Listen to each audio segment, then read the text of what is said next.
Simple and டேஸ்டியாக நம்ம வீட்டு ஸ்டைலில் நல்லா காரசாரமான இட்லி பொடி எப்படி செய்கிறதுன்னு பார்த்துருவோமா? இட்லி பொடி பண்ணுறதுக்கு அடுப்பில் கடாய் வச்சு 2 டீஸ்பூன் எண்ணெய் சேர்த்து எண்ணெய் சூடான பிறகு 1 கப் அளவுக்கு வெள்ளை உளுத்தம்பருப்பு சேர்த்துட்டு அடுப்பை மிதமான தணலில் வச்சு நல்லா வறுத்தரலாம். உளுந்து நல்லா வறுபட்டு வந்ததுக்கப்புறமா இதில் 1/4 கப் அளவுக்கு கடலைப்பருப்பு சேர்த்துட்டு அதையும் நல்லா வறுத்தரலாம். கூடவே இதில் தோலோட 15 பூண்டு பல் சேர்த்துக்கலாம். தோலோடு சேர்க்கும்போது தான் நல்லா மணமாக இருக்கும்.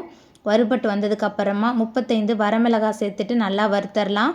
காரம் கொஞ்சம் அதிகமாக இருந்தால் தான் இட்லி பொடி நல்ல டேஸ்ட்டாக இருக்கும். வறுபட்டு வந்ததுக்கப்புறமா இதில் கட்டி பெருங்காயம் சேர்த்துட்டு அடுப்பை மிதமான தணலில் வச்சு எல்லாத்தையும் நல்லா வறுத்து எடுத்துக்கலாம்.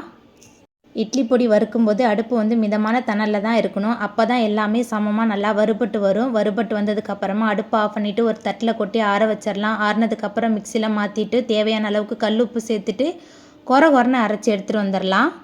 நல்லா ஆவி பறக்க இட்லி அதில் நம்ம அரைச்ச இட்லி பொடி நடுவில் கொஞ்சமாக குழி தோண்டிட்டு தாராளமாக நல்லெண்ணெய் சேர்த்து நல்லா கலந்துட்டு இந்த இட்லி பொடியோடு இந்த இட்லியை வச்சு சாப்பிடும்போது ரொம்பவே சூப்பராக இருக்கும். ட்ரை பண்ணி பாருங்கள்.